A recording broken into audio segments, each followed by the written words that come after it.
नमोस्तु मनश्री, नमोस्तु मनश्री, नमोस्तु मनश्री। गुरुदेव, आज के इस कार्यक्रम को मैं कुछ ऑनलाइन प्रश्नों के माध्यम से प्रारंभ कर रहा हूं। आपका आशीर्वाद चाहते हुए प्रमोद कुमार जी जन पापड़ीवाल, महावीर नगर, दुर्गापुरा, जयपुर, आपके चरणों में बारंबार नमोस्तु करते हुए जानना चाहते हैं कि गुरुदेव, कई लोग कान के कच्चे होते हैं, जिसके कारण वे गलत व्यक्ति की बातों में आकर सही आदमी का बिना परख किए बुरा काम कर देते हैं और बाद में पछतावा करते हैं। प्रश्न यह है कि चिकनी चुपड़ी बातों में जल्दी क्यों आ जाता है? हम कान के कच्चे न बने, इसके लिए हमें क्या करना चाहिए? बहुत अच्छा सवाल है। कान के कच्चे न बने, इसके लिए क्या बने, क्या करें? तब मैं कहता हूँ, कान के कच्चे बनने से बचना चाहते हो तो विचारों के पक्के बनो। जो अपने विचारों में पक्का होता है वो कान का कच्चा नहीं होता। वो जल्दी किसी की बातों से प्रभावित नहीं होता और लोगों की बातों से प्रभावित होकर किसी प्रकार की प्रतिक्रियाएं भी नहीं देता। हम सब किसी की बात सुने पर विश्वास तब तक न करें जब तक वो पूरी तरह से तथ्यात्मक रूप से हमारे सामने ना हो। जिनके खुद के विचार दृढ़ नहीं होते, जिनका चित्त चंचल और अस्थिर होता है, वे लोग बहुत जल्दी औरों की बातों में आ जाते हैं और फिर उसका दुष्परिणाम भी भोगते हैं।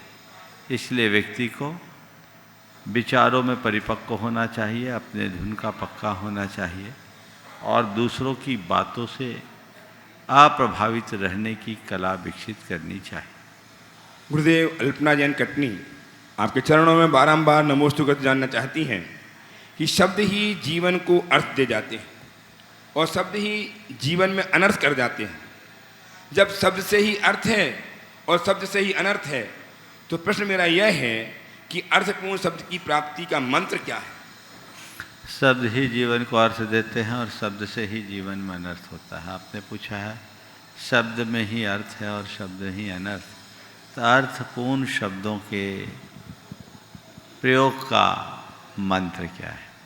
देखिए, अगर व्यक्ति अपने मुख से उच्चारित किए जाने वाले शब्दों के प्रति थोड़ा भी जागरूक हो तो वह सार्थक बोलने का अभ्यासी बन सकता है। और मैं एक बहुत छोटा सा उपाय आपको बोलता हूँ। अगर आप अपने वचनों पर संयम लाना चाहते हैं, इसका प्रयोग करें, सुनिश्चित तौर पर आप उससे प्रभावित होंगे। गुरुदेव, हर पल बोले, मुझे सही बोलना है, सुंदर बोलना है। मुझे सही बोलना है, सुंदर बोलना है। मुझे सही बोलना है, सुंदर बोलना है। सही बोलो, सुंदर बोलो। सही बोलो, सुंदर बोलो। ये मंत्र बार बार दोहराइए। ये आपके अगर अवचेतन मन में बैठ जाए तो फिर इससे आपको एक स्वाभाविक प्रेरणा मिलेगी और जब कभी मुख से कुछ अनर्गल निकलने को होगा, अंदर से आवाज़ आएगी, सही बोलो, सुंदर बोलो। रास्ता अपने आप प्रशस्त हो जाएगा। गुरुदेव, हजारीबाग से हीरा जी बजात्या आपके चरणों में बारंबार नमोस्तु करते जानना चाहती हैं कि परायों को अपना बनाना इतना मुश्किल नहीं है जितना मुश्किल है अपनों को अपना बना के रखना।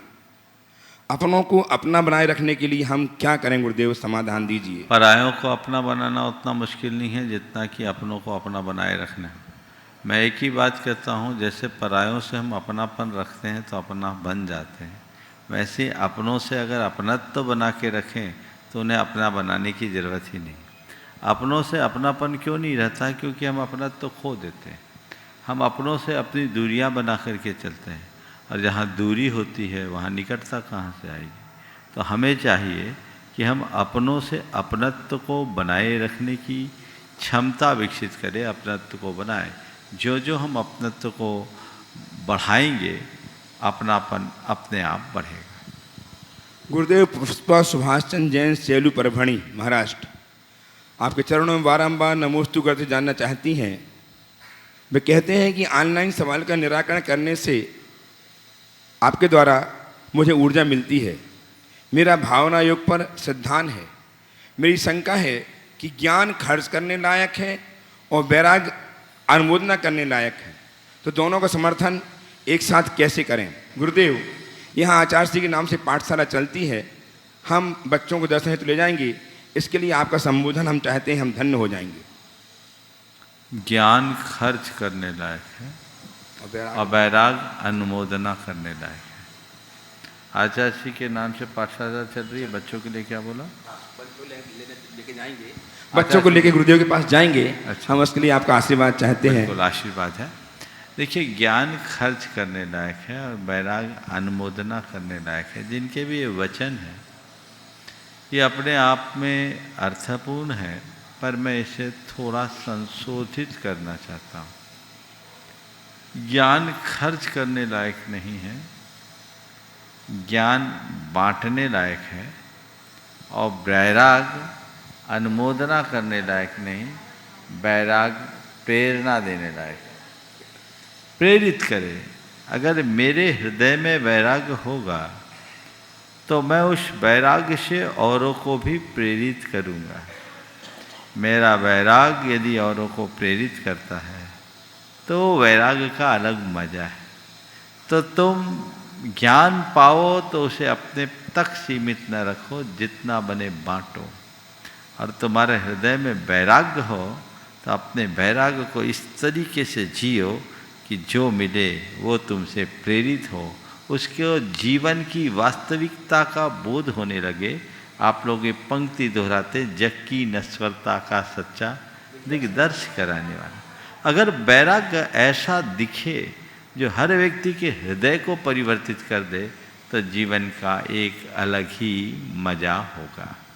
गुरुदेव, उदयपुर राजस्थान से अनिल जी मेहता, आपके अनन्य भक्त, आपके चरणों में बारंबार नमोस्तु करते जानना चाहते हैं कि गुरुदेव, वाहन चालक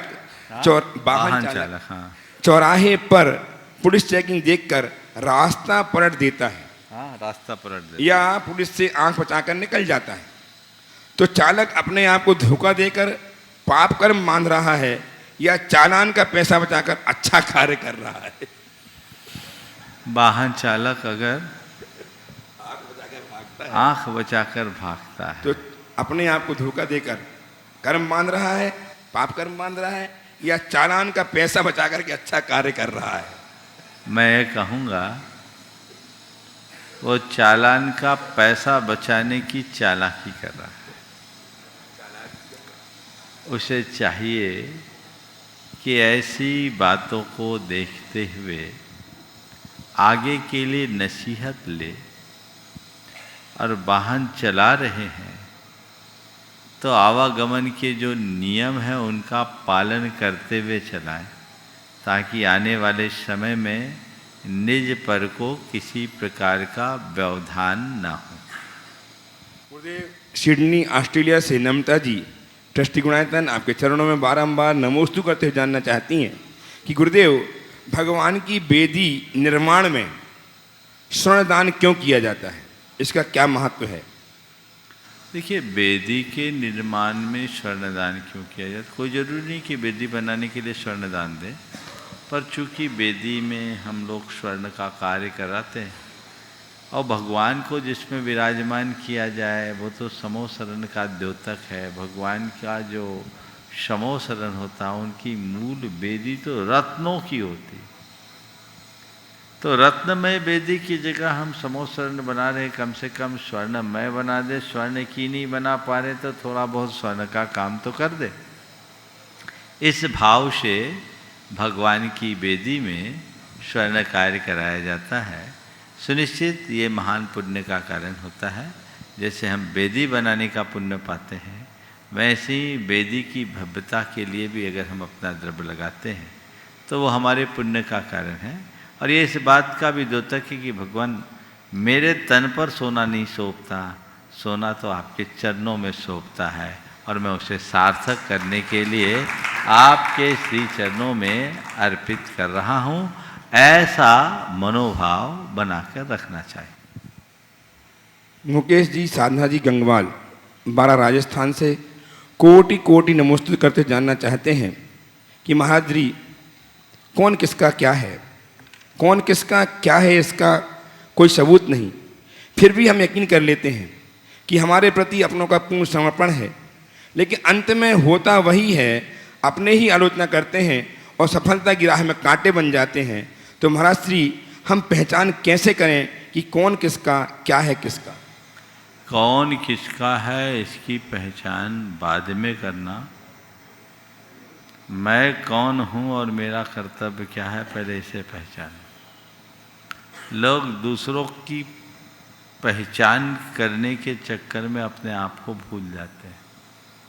पहले अपने आप को जानो, अपने आप को पहचानो, अपनी क्षमताओं को समझने की कोशिश करो। जब आप अपनी क्षमताओं को ठीक तरीके से समझ पाओगे तो फिर आपको दूसरों के ऊपर ज़्यादा डिपेंड नहीं रहना पड़ेगा। और यदि कदाचित ऐसी स्थिति बनती भी है जिसमें आपको दूसरों से निर्भर होना पड़े, तो उस व्यक्ति को 2-4 बार देखो, समझो, एक साथ विश्वास मत करो। निकटता से देखकर उसकी परीक्षा करके ही किसी व्यक्ति पर विश्वास और भरोसा करना चाहिए। और जो परीक्षा करके विश्वास करते हैं वे कभी धोखा नहीं खाते, और जो बिना परीक्षा के विश्वास करते हैं वे कदम कदम पर धोखा और धोखा ही खाते हैं। प्रत्यक्षतः प्रस्तुत होकर प्रश्न करने के लिए तैयार हैं श्रीमती मधु जी संतोष जी गंगवाल, कोलकाता प्रवासी, नॉर्थ कैरोलिना, अमेरिका। आ जाए आप लोग। अंतिम राशि, अंतिम ऑनलाइन प्रश्न। ज्ञानचंद जी जैन, जयपुर, बारंबार नमोस्तुति करते जानना चाहते हैं कि गुरुदेव, बड़े बुजुर्ग कहते हैं कि गरीब व्यक्ति की हाय और दोगले व्यक्ति से राय कभी नहीं लेना चाहिए, इसका अभिप्राय कहाँ क्या है, यह कहाँ तक उचित है? बहुत बोधपूर्ण वाक्य है।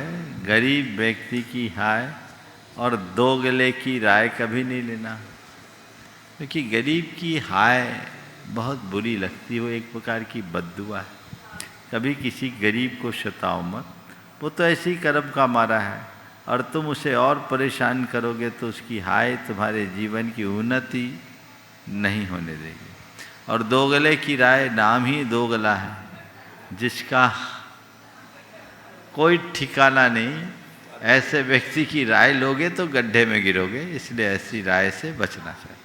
हाँ, आइए पहले तो हम लोग सम्मान करें ऐसा व्यक्तित्व जो अमेरिका से चलकर गुरुदेव के चरणों की वंदनार्थ यहाँ उपस्थित हुए हैं, जो गायत्री के ट्रस्टी हैं और ट्रस्टी से आगे बढ़ने के भाव लेकर के आज यहाँ उपस्थित हुए हैं। अपने भाव को बल दे रहे हैं कि कैसे कैसे मैं आगे बढ़ता जाऊँ। आशीर्वाद लेंगे गुरुदेव से और अपना प्रश्न प्रस्तुत करेंगे श्रीमती मधु जी संतोष जी गंगवाल, कोलकाता निवासी, प्रवासी, नॉर्थ कैरोलिना, अमेरिका। तैयार रहेंगी श्रीमती सुनीता जी, धर्मपत्नी डॉक्टर BKD जैन, ट्रस्टी गायतन, ग्वालियर। नमस्ते महाराज श्री, नमस्ते महाराज श्री, नमस्ते महाराज श्री। पहले दो चीज़ पहले कहूँगा कि मैं जैसे ही अंदर हम लोग आए, महाराज श्री के दर्शन हो गए तो हम तो धन्य हो गए। जैसे हमारी गाड़ी आई और सामने, और मधु का आज जन्मदिन है, तो उसके लिए आपसे आशीर्वाद चाहते हैं। बहुत सुंदर। तो मेरा प्रश्न, मेरा ये थोड़ा सा इन्वॉल्व प्रश्न है। दलाई लामा से किसी ने पूछा कि सबसे ज़्यादा आश्चर्यजनक क्या चीज़ है, तो उसने कहा आदमी, क्योंकि वो अपने सबसे पहले स्वास्थ्य का बलिदान करता है पैसा बनाने के लिए, फिर वो पैसों का बलिदान करता है अपने स्वास्थ्य को ठीक करने के लिए, और वो फिर हमेशा चिंतित रहता है कि उसके भविष्य में क्या होगा, और अपने प्रेजेंट अपने अभी के समय को अच्छी तरह से जी नहीं पाता है। तो इसका ये होता है कि वो तो न तो प्रेजेंट में रह पाता है, न फ्यूचर में रह पाता है, और वो सोचता है कि वो कभी मरेगा नहीं, लेकिन फिर वो मर जाता है और बिल्कुल बिना मतलब निष्कर्ष बेकार की ज़िंदगी जी करके मर जाता है। तो इस विडंबना से कैसे निकला जाए आदमी को, बहुत ही अच्छी बात कही गई कि दुनिया का आश्चर्य आदमी है जो पैसे के लिए स्वास्थ्य को बर्बाद करता है और स्वास्थ्य के लिए पैसे को बर्बाद करता है और भविष्य की चिंता में लीन रहकर अपने वर्तमान को खोता है, और जो वर्तमान को खोता है उसका भविष्य भी अपने आप खराब हो जाता है। आपने पूछा है कि इस विडंबना से कैसे बचा जाए, एक वाक्य में उत्तर देता हूँ। साधन और साध्य के भेद को समझ लें। पैसा हमारे जीवन के निर्वाह का साधन है, साध्य नहीं। पैसा तुम्हारी जरूरत है, पर पैसा ही सब कुछ नहीं। जिस दिन ये भेद रेखा स्पष्ट हो जाएगी तो सारी कठिनाइयाँ अपने आप दूर हो जाएंगी। तो हमें उस सच्चाई को समझते हुए अपने जीवन की राह प्रशस्त करनी चाहिए, और तभी हम इस बात से अपने आप को मुक्त कर पाएंगे। व्यक्ति यही सोचता है कि मैं अमर हूँ, पर सबको मरना पड़ता है। ये जो सवाल पूछा गया कि आश्चर्य क्या है, तो ये युधिष्ठिर से यक्ष ने पूछा था कि आश्चर्य महाभारत में। तो वहाँ उन्होंने जवाब दिया, अहन्नि भूतानि गच्छन्ति यम मंदिरम शेषा जीवित मिच्छन्ति किम आश्चर्यमतः परम। रोजमर्रा के जीवन में सैकड़ों लोग मौत के मुंह में समाते हैं, उसके बावजूद शेष लोग जीना चाहते हैं। इससे बड़ा आश्चर्य और क्या है, समझ गए? तो यही आश्चर्य है कि वो मर्त होने के बाद भी अपने आप को अमर्त मानता है। मनुष्य को मर्त बोलते हैं, जो मरे सो मर्त। हमारा जीवन मरने वाला है, समझ गए? तो मरने वाला जीवन पाकर के भी जो अपने आप को अमर मान बैठे, तो ये तो एक प्रकार की विडंबना ही है। जीवन के सत्य को समझे और सत्यनिष्ठ होकर आगे बढ़े, तभी हम अपने जीवन का पथ प्रशस्त कर सकेंगे। बहुत बहुत आशीर्वाद। आज आप अपने भाव से प्रेरित होकर यहाँ तक आए हैं। मैं तो यही मानता हूँ, 7 समुंदर पार जाने के बाद भी जिसकी निष्ठा की जड़ जुड़ी है, उसका जीवन वृक्ष हमेशा हरा बना रहता है। बस वो हरा बना रहे और जीवन ऐसे ही आगे बढ़ता रहे, यही आशीर्वाद। मोदी जी, आप भी पूछेंगे जन्मदिन में? शुभकामनाएं जन्मदिन की आपको। आप आशीर्वाद, हाँ चलिए पूछ लीजिए। ओके, चलिए आइए श्रीमती सुनीता जी, धर्मपत्नी डॉक्टर BKD जैन। मेरा क्वेश्चन है कि समाधि मरण के लिए क्या करना चाहिए? आज मेरा जन्मदिन है। बहुत मैं सुंदर है। आगे- जन्मदिन के दिन समाधि मरण की बात कर रही हैं, बहुत उत्तम। और इस उम्र में तो वही होना चाहिए। अब जन्मदिन हुआ तो समझ लेना वर्षगांठ नहीं, गांठ का 1 वर्ष निकल गया। अब ऐसे भी सीनियर सिटीजन तो आप लोग हो ही चुके हैं, बल्कि काफ़ी आगे बढ़ गए। तो हमें अपनी समाधि के लिए रास्ता प्रशस्त करना चाहिए। और आप जैसे लोगों के लिए मैं ये कहूँगा कि अगर अपनी समाधि करना है तो पहले भारतवासी बनो। अमेरिका में तो ये कानून ही नहीं है, वहाँ तो कर ही नहीं पाओगे। तो दायित्वों से मुक्त हो, अपने आप को समेटो और भारत आकर बसो। शिखर जी आके बस जाओ, ये तैयारी करो। और फिर जो समय समय पर मार्गदर्शन दिया जाता रहा, उसके अनुरूप अपने जीवन को आगे बढ़ाएं। सारा रास्ता खुद ब खुद प्रशस्त हो जाएगा। श्रीमती सुनीता जी, धर्मपत्नी doctor BKD Gwalior trustee Gunayatan. और तैयार हैं श्रीमती इतेश्वरी ऋषभ कुमार जी जैन, कांच वाले, जबलपुर। नमोस्तु महाराज जी। महाराज जी, मेरा प्रश्न ये है कि मोहवश या जाने अनजाने में हुई गलतियों का प्रक्षालन कैसे करें? देखिए, छोटी मोटी गलतियों के लिए तो भगवान के सामने अपनी निंदा गढ़ा करे और उससे बचने का संकल्प ले। उसकी पुनरावृत्ति न करने की भावना दोहराए। और बड़ी गलती हो तो गुरुजनों से प्रत्यक्ष जाकर उसका प्रायश्चित। नमस्ते। चलिए। श्रीमती इतेश्वरी ऋषभ कुमार जी जैन, कांच वाले, जबलपुर उपस्थित हों। विश्व वंदनीय गुरुवर को सारे विश्व का सत सत नमन। सबसे पहले तो मैं आपकी कृपा का पात्र हूँ। मैं 2 लाइन बोलना चाहती हूँ।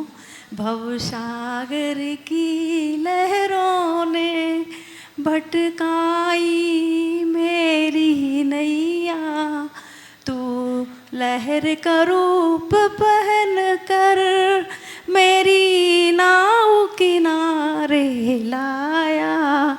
तेरी दया को मैंने पाया, तेरी कृपा को मैंने पाया। महाराज जी, मैं पाठशालाएं संचालित करती हूँ और मैं चाहती हूँ कि मैं इस काम को किस प्रकार करूँ।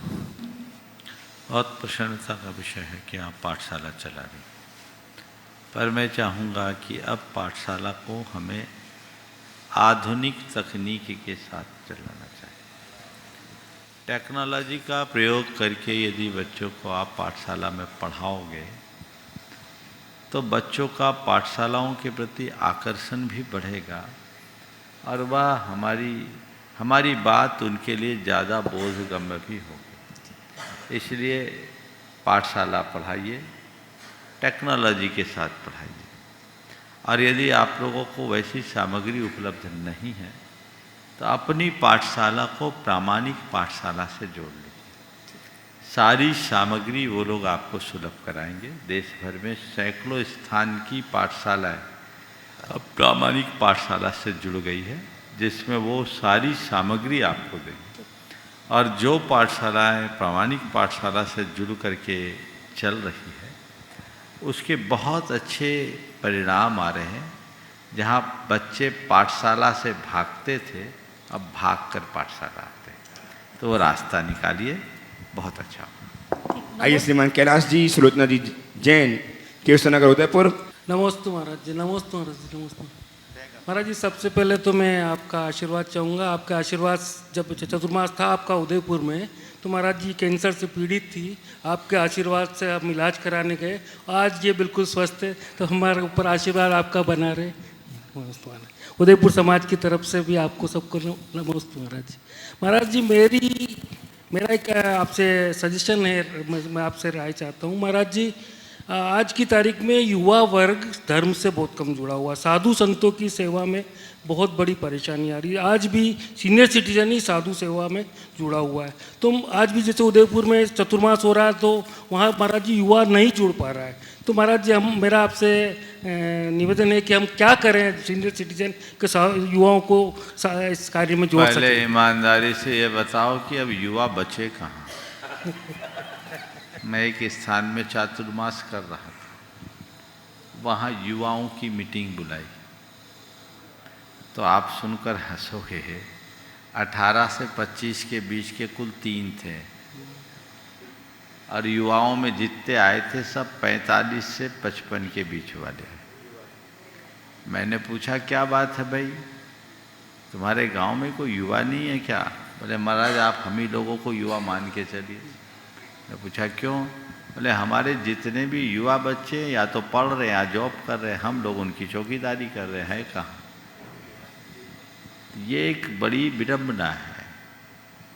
अब घरों में आप सर्वे करिएगा, छोटे बड़े सब प्रकार के शहरों में केवल सीनियर सिटीजन मिलेंगे। हो सकता है आपके घर में भी आपके बच्चे शायद ना हो। नहीं महाराज। अब युवा है ही नहीं तो कहाँ से आएंगे? लेकिन महाराज जी जो है वो भी नहीं आ पा बोल रहे। तो रहा हूँ, सुनो तो। फिर जो हैं उनकी कोचिंग है, उनकी क्लासेस है, तो सवेरे से उनको उसी में लग जाना है। अथवा उनकी जीवन शैली उल्टी है, रात के 12-1 बजे के पहले सोना नहीं। उनका सूरज ही सुबह 10 बजे उगता है, तो जिनका सूरज 10 बजे सुबह उगेगा उनका क्या हाल होगा? कहाँ वो साधु संतों के पास आएंगे, कहाँ धर्म ध्यान में लगेंगे? और आजकल का जो कल्चर डेवलप हो रहा है, सैटरडे संडे में भी लोग बिजी होते हैं। सैटरडे की जो नाइट क्लब का कल्चर समाज में तेज़ी से बढ़ गया है, तो रात के 12-1-2 बजे तक लोग क्लबों में अपनी मस्ती करते रहते हैं। सारा युवा उधर भाग रहा है। तो वो सुबह उठ करके भगवान का अभिषेक कैसे करेगा? इसके लिए एक बहुत बड़े परिवर्तन की ज़रूरत है। बचपन से बच्चों के अंदर संस्कार जगाएं, उन्हें व्यसनों से मुक्त रहने की प्रेरणा दें, उनकी पढ़ाई और उनके कैरियर के चुनाव के समय इस बात का ध्यान रखें कि उनका धर्म ध्यान न छूटे। और आप देखिए, जब आप अपने बच्चों को पढ़ाई के लिए भेजते हैं तो अच्छा इंस्टीट्यूट देखते हैं, अच्छा स्थान नहीं देखते हैं। आप ये नहीं देखते कि मेरा बेटा जहाँ जा रहा है उसको दिन से भोजन मिलेगा कि नहीं मिलेगा, मेरा बेटा जहाँ जा रहा है उसको भगवान के दर्शन मिलेंगे कि नहीं मिलेंगे। आप तो बच्चे से कहते बेटा पढ़ना है, ये सब तो चलता है आजकल, सब चलता है, चलने दो, वेज नॉन वेज का मैसेज चलेगा। नींव कमजोर कौन कर रहा है? माँ बाप की बच्चे।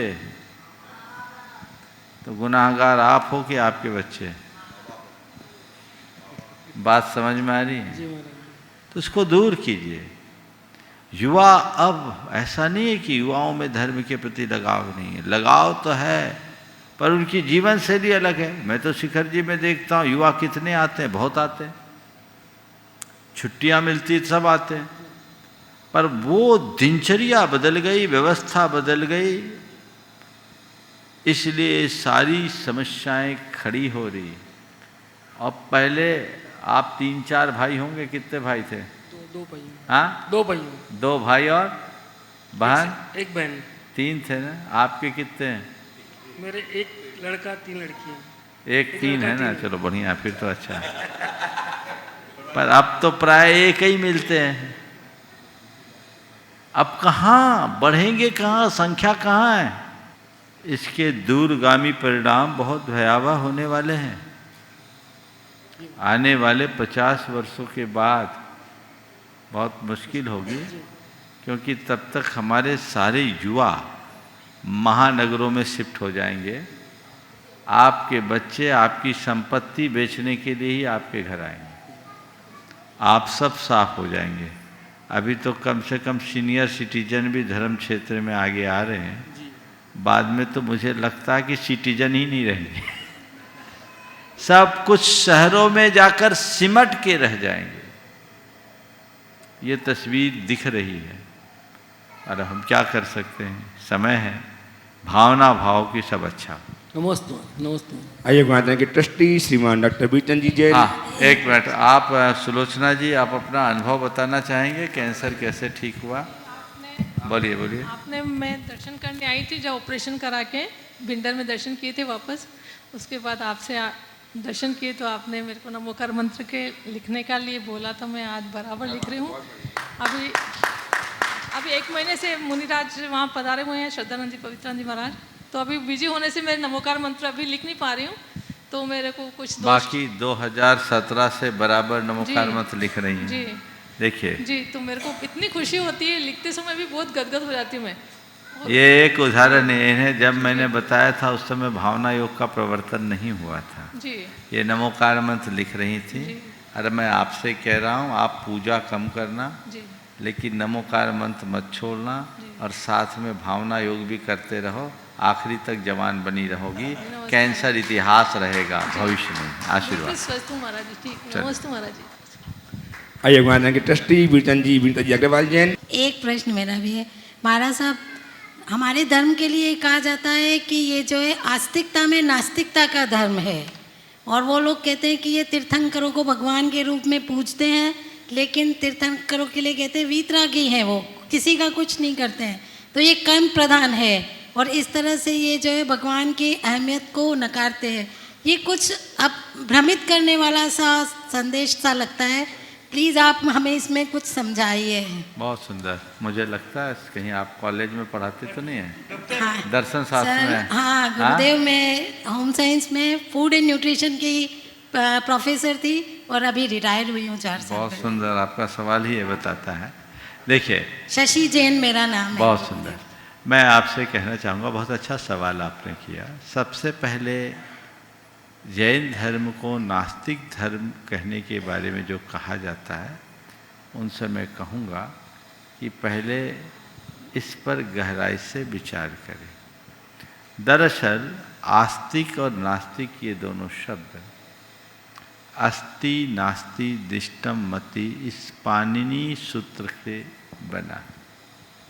इसका मूल अर्थ यही है कि जो आत्मा पुनर्जन्म, कर्म और परलोक पर विश्वास करता है उसका नाम आस्तिक, और जो इस पर विश्वास नहीं करता वो नास्तिक। इस अर्थ में देखा जाए तो जैन धर्म आत्मवादी धर्म है और वो आत्मा के अस्तित्व पर विश्वास करता है। जहाँ तक आपका सवाल है कि ये तीर्थंकरों को भगवान के रूप में पूछते हैं और उन्हें वीतरागी मानते हैं, कर्ता धर्ता नहीं मानते, इसलिए नास्तिक है, इसका मतलब ये नहीं कि जो ईश्वर को माने वो आस्तिक, या वेद को माने वो आस्तिक और न माने वो नास्तिक। ऐसे देखोगे तो फिर तो यही हो जाएगा कि इस्लाम को मानो तो मोमिन, नहीं तो काफिर। फिर तो हर कोई एक दूसरे को आस्तिक और नास्तिक बोलेगा। बिल्कुल। आस्तिक का अर्थ है जो अस्तित्व को स्वीकारे। डॉक्टर मंगल देव शास्त्री ने इस धारणा को परंपरागत भ्रम निरूपित करते हुए जैन धर्म पंडित कैलाश चंद्र जी की पुस्तक उसकी प्रस्तावना में लिखा है कि हमें अस्ति नास्ति दिष्टम मति सूत्र के मूल अर्थ को समझकर इसका अर्थ निकालना चाहिए और इस भ्रम से बाहर होना चाहिए।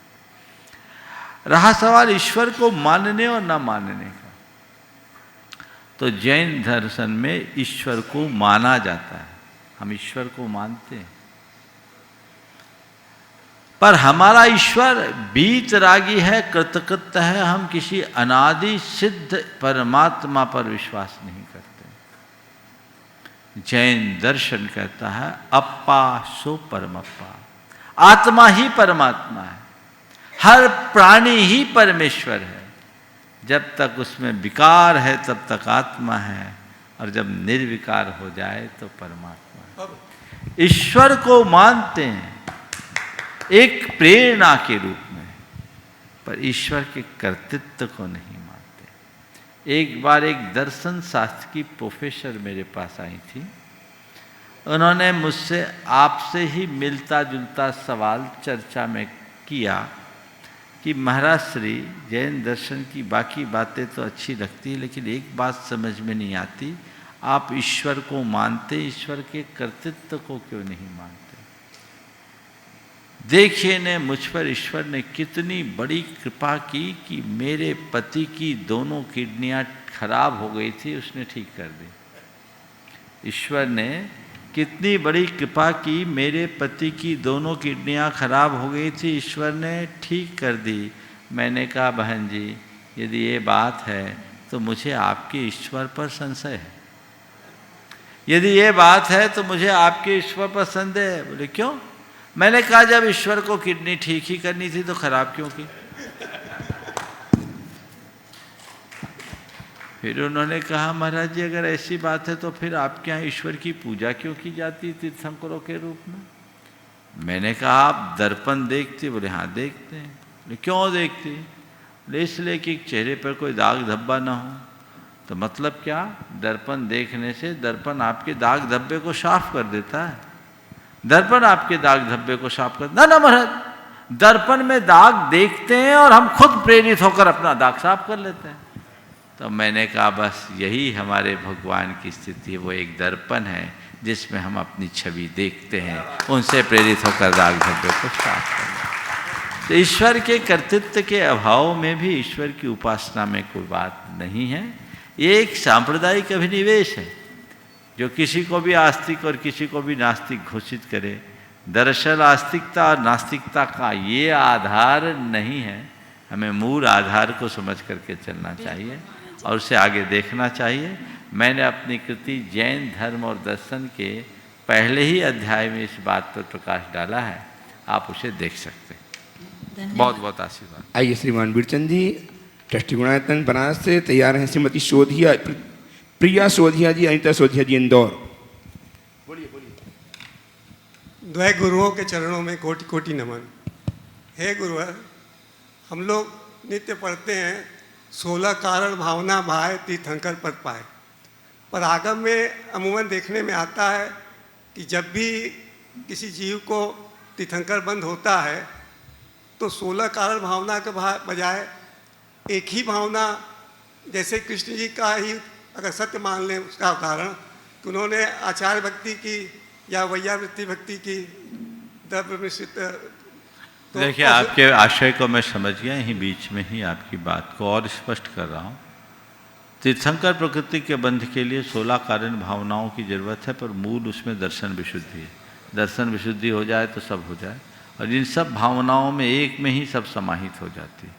श्री कृष्ण के अंदर परम दर्शन विशुद्धि थी, उन्होंने वैयावृत्ति की, आचार्य भक्ति की, और आगामी 24 के 16वें तीर्थंकर के रूप में वो प्रकट होंगे, वो हमारे नारायण थे। चलिए, श्रीमती प्रिया जी सोधिया, श्रीमती अनिता जी सोधिया इंदौर से उपस्थित हों।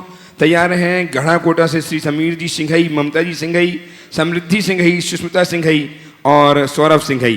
गढ़ा कोटा से परिवार शीघ्रता से आ जाए नजदीक। नमोस्तु महाराज श्री, नमोस्तु महाराज श्री। महाराज श्री, मेरा प्रश्न है कि भाग्य और कर्म दोनों ही मनुष्य के जीवन में देखे जाते हैं, परंतु इन दोनों में अंतर क्या है, क्योंकि दोनों ही पुद्गल की पर्याय हैं। भाग्य और कर्म दोनों देखे जाते हैं, दोनों में अंतर क्या है? दोनों ही पुद्गल की पर्याय। कर्म से आशय अपना कर्तव्य या कर्म पुद्गल, क्या पूछना चाह रहे हैं आप? किस कर्म की बात कर रहे हैं? अपना कर्म। अपना कर्म जो हम कर्तव्य करते हैं, हाँ बिल्कुल ठीक है। इस दृष्टि से देखा जाए तो दोनों में कोई अंतर नहीं है, लेकिन दोनों हमारे जीवन के निर्माण के लिए आधार है। भाग्य की बैकिंग में जब हम कर्म करते हैं तब अपना जीवन सफल कर पाते हैं। महाराज जी, एक प्रश्न और है, जैसे कि हम जब कुछ आता नहीं है, जैसे भक्तांबर पहले नहीं आता था तो हम उसे बहुत ध्यानपूर्वक पढ़ते थे, पर अब जब आने लगा है तो पढ़ते भी जाते हैं और साथ में हमारा ध्यान भी भटकता है और हम दूसरी बातें भी सोचते रहते। तो इसको मतलब एक बहुत कैसे? सरल सा उपाय है, किताब देख के पढ़ने लगो। याद देखो, एक बात बताता हूँ आपको, आचार्य महाराज आज भी अपना प्रतिक्रमण देख के पढ़ते हैं, जबकि उनको याद है, पर वो देख के पढ़ते हैं। मैंने पूछा, गुरुदेव आजकल आप प्रतिक्रमण देख के करते हैं? बोले मैं प्रतिक्रमण पढ़ता नहीं, प्रतिक्रमण को घोटता हूँ। समझ गए? देख के पढ़ने लगो, चित्त चंचल नहीं होगा। नमोस्तु महाराज जी। महाराज जी, आपसे 2 प्रश्न हैं। एक प्रश्न ये कि आज के समय में जैसे कि डिजिटल इंडिया कैंपेन चल रहा है, हर चीज़ का डिजिटलीकरण हो रहा है, मोबाइल पर भक्तांबर स्त्रोत उपलब्ध है, आपकी फ़ोटो महाराज जी की, भगवान जी की, सबकी फ़ोटो उपलब्ध है। तो कई लोग बोलते हैं कि इसको डिलीट मत कीजिए, पाप लगेगा। जैसे कि हम अनुभव केंद्र की बात ही करें तो हमारे यहाँ बहुत सारा एनिमेशन बनता है जिसमें भगवान जी की एनिमेशन होगा, सब होगा, जिसमें हम जब ठीक नहीं लगता उसको हम डिलीट कर देते हैं, फिर उसको फिर से बनाते हैं। तो आपका इस बारे में क्या विचार है? मतलब क्या ये इसको डिलीट कर देना मतलब पाप लग जाएगा, ये सही है कहना, या क्या करना चाहिए? मुझे समझ में नहीं आता कभी कभी। देखो,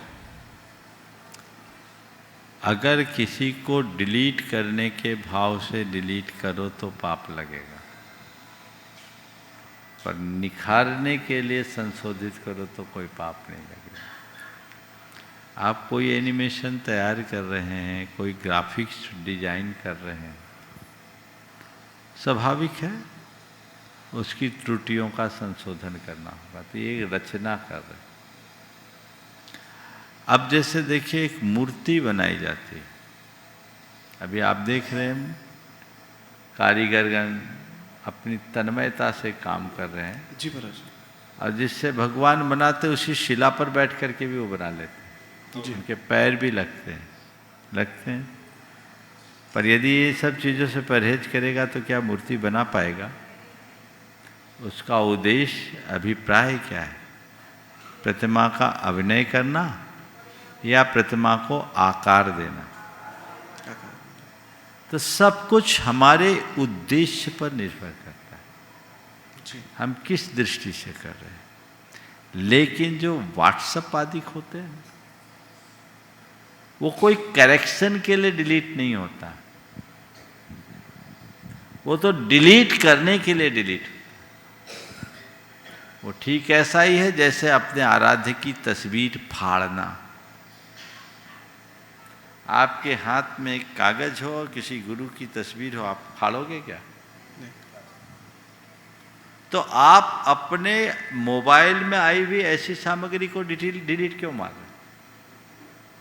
हाँ, अगर डिलीट करना ही है तो पूरी फाइल को आप फॉर्मेट कर दो, खोले बिना। वो डेटा है, लेकिन जब आपने खोल लिया तो वो तस्वीर। ये दृष्टिकोण अपनाना चाहिए, यानी उसमें भी टेक्नोलॉजी का सही इस्तेमाल करना चाहिए। दिमाग लगा कर करे तो बहुत अच्छा है, क्योंकि इसका सकारात्मक पक्ष ये भी है कि इससे एक प्रभावना हो, लोग एक दूसरे से जुड़े रहते हैं। लेकिन नकारात्मक पक्ष ये है कि ये अभिनय का कारण बन रहा है। तो विनय को सुरक्षित रखते हुए प्रभावना करने में कोई हानि नहीं है। अभिनय में पुण्य की जगह पाप भी हो सकता है। जी नमस्कार जी। मेरा जी एक लास्ट प्रश्न था। हाँ, कि किसी धार्मिक आयोजन के लिए या सामाजिक कार्य के लिए हम मान लीजिए 100 लोगों का खाना हो रहा है और उसमें एक बहुत बड़ी कढ़ाई में सामान बन रहा है, और एक हमने देख लिया बनाते समय कि उसमें सूक्ष्म जीव की उसमें मृत्यु हो जा रही है, तो उस भोजन का क्या करना चाहिए? ऐसा मतलब एक बहुत छोटा सा सवाल है, लेकिन ये कभी कोई समझ में नहीं आता कि क्या करें इस स्थिति में। देखिए, ये सवाल तो बात का है। पहले ऐसी सावधानी रखे कि कीड़े आए ही नहीं है। दिन में बनाओ, रात में बनाओ ही नहीं, रात में खाओ तो झंझट ही ना हो। जी बस एक ही। आइए व्रती बहन इंदिरा जी जयपुर से, और तैयार रहेंगी श्रीमती। जब तक पूछ लो जल्दी पूछो। छोटी सी शंका थी महाराज जी, जैन धर्म में भावना का महत्व ज़्यादा है या कर्म का महत्व ज़्यादा है? क्योंकि कई बार हम ऐसे उदाहरण देखते हैं जो दोनों तरफ का रुझान दिखाते हैं। जैसे कि अंजन चोर ने भले ही नमोकारमंत्र का उच्चारण गलत किया, लेकिन भावना इतनी प्रबल थी कि मोक्ष को प्राप्त किया। और वहीं हम एक उदाहरण देखते हैं कि जैसे पानी पे लिखे हुए नमोकार मंत्र को मिटा देने से भी पाप का बंध हुआ। भले आपका धर्म में विश्वास है, लेकिन मजबूरीवश किया हुआ कर्म आपको पाप का बंध देता है। आपके प्रश्न का उत्तर एक पंक्ति में देता हूँ। जो कर्म करने में असमर्थ है वो भावना से भी वह पा सकता है जो कर्म से न पा पाए। जैसे जटायु ने मुनिराज को आहार दान की अनुमोदना की और उसने अपना कल्याण किया, समझ में। लेकिन कर्म करने में समर्थ होकर के भी बहाना बनाए तो भावना काम की नहीं। तो जब अच्छे कर्म के संदर्भ में मैं बात कर रहा हूं, अगर अच्छे कर्म करने का प्रसंग आए तो ये मत कहो कि सब भावों से करना है। कर्म को भावों से करो और बुरे कर्म करने का भाव भी मन में मत आने दो, तब रास्ता प्रशस्त हो। आइए व्रती बहन इंदिरा जी जयपुर से। तो परम तपस्वी देवराज के चरणों में मेरा बारंबार नमोस्तु नमोस्तु नमोस्तु। महाराज जी हीरा और कोयला दोनों एक ही खान से निकलते हैं। हीरा और कोयला दोनों एक ही खान से निकलते हैं। हीरा को घिसते ही घिसावट से उस पर चमक उठता है, लेकिन कोयला कितना भी घिसो वो काला ही रहता है। हीरे में एक भी काली रेखा रहती है तो किसी काम का नहीं रहता। तो महाराज जी हमारी आत्मा भी कोई हीरे के समान है, स्वच्छ, सुंदर और बहुमान करने योग्य है। तो महाराज जी हम उसकी प्राप्ति कैसे करें? हीरे की प्राप्ति करने के लिए कुछ नहीं करना। हीरा तो हीरा ही है, वो खान में पड़ा है, उसे निकालना है और शान पे चढ़ाना। खान में पड़े हीरे में को जब शान पर चढ़ाया जाता है तो उसमें स्वाभाविक निखार आता है। हम उस तरफ ध्यान। श्रीमती शोभा कमल जी पाटोजी शाणम, श्रीमती पुष्पति शाणम के साथ। देव, क्या सचमुच भाग्य होता है?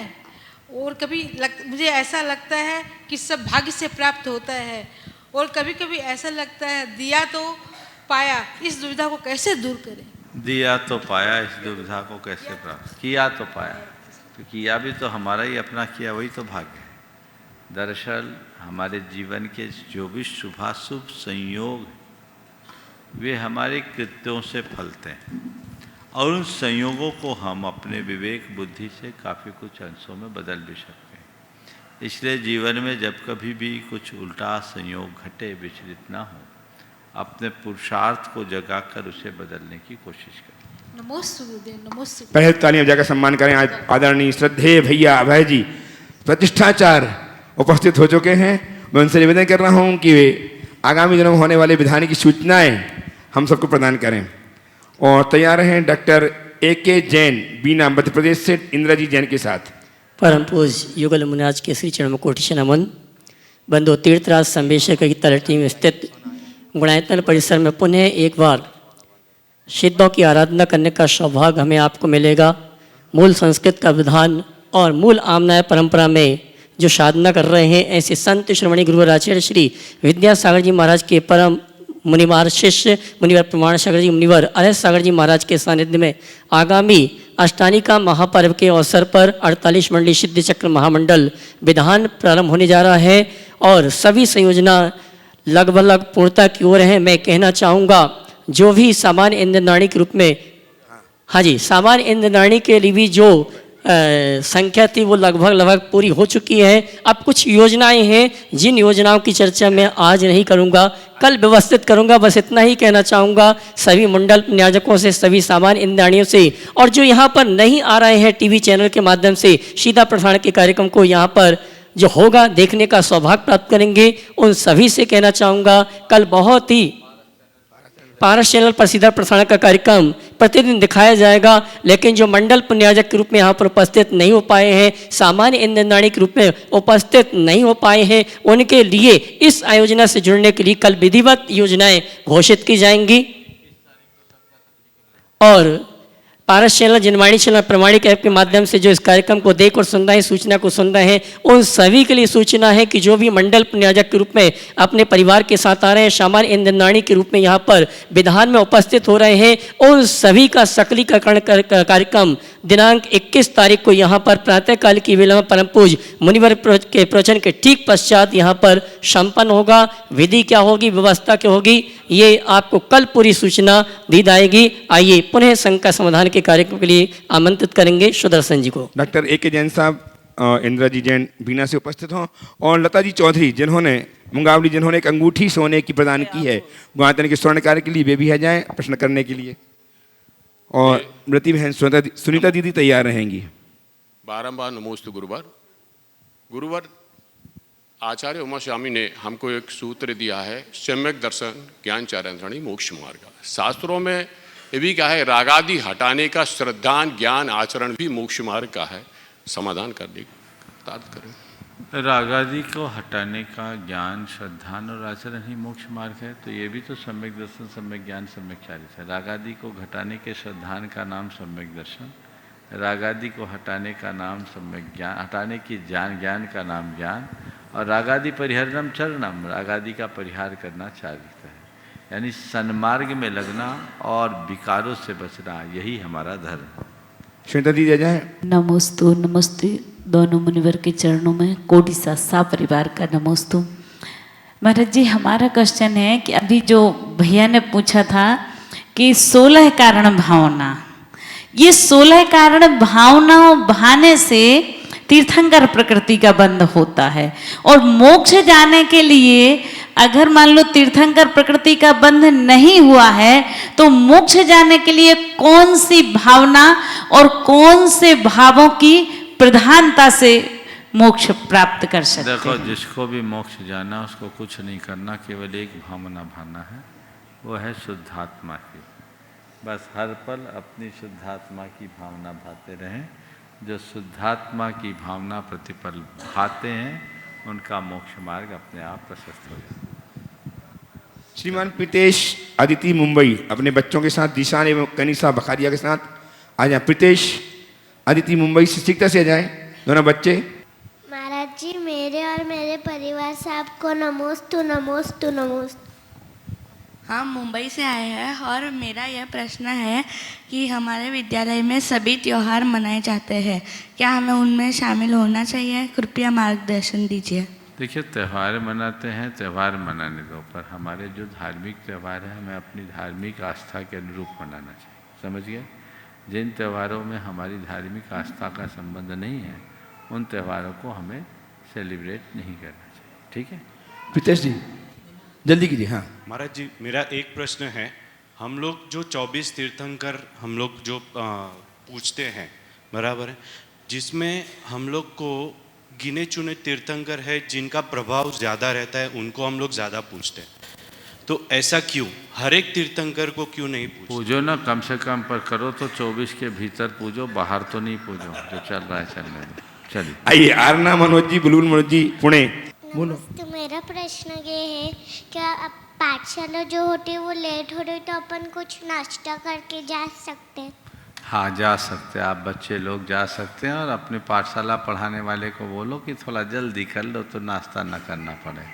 और पाठशाला वालों से मैं कहता हूँ कि पाठशालाओं में ऐसी कुछ व्यवस्था होनी चाहिए कि बच्चे पाठशाला भी करें और बाद में वहीं नाश्ता भी कर ले, तो दोहरा लाभ हो जाए। ये व्यवस्थाएं बना दी जाए तो सब कार्य हो सकता है। इस प्रकार आज के सत्र को परम पूज्य गुरुदेव के चरणों में नमन अर्पित करते हुए यहीं पर विराम। बोलिए परम पूज्य आचार्य गुरुवर श्री विद्यासागर जी। जय जय जय।